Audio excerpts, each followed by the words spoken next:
Commonwealth போட்டியில் பளுதூக்கும் பிரிவில் தங்கப் பதக்கம் வென்ற வேலூர் வீரர் சதீஷ் சிவலிங்கத்துக்கு சென்னை விமான நிலையத்தில் உற்சாக வரவேற்பு அளிக்கப்பட்டது.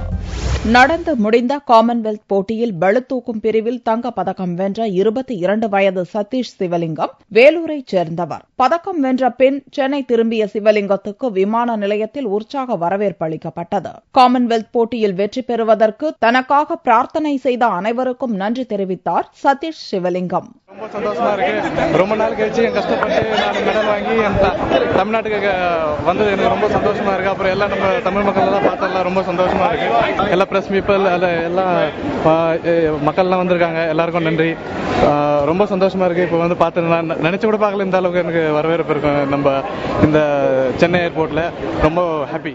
காமன்வெல்த் போட்டியைப் போலவே அக்டோபரில் நடக்கும் ஆசிய விளையாட்டுப் போட்டியிலும் தங்கம் வெல்ல வேண்டும் என்பது தனது லட்சியம் என்றும் சதீஷ் சிவலிங்கம் தெரிவித்தார். காமன்வெல்த் போட்டிகளில் ஸ்குவாஷ் பிரிவில் சென்னையைச் சேர்ந்த தீபிகா பள்ளிக்கல், ஜோஷ்னா சின்னப்பா ஆகியோரும் தங்கப் பதக்கம் வென்றுள்ளனர் என்பது குறிப்பிடத்தக்கது.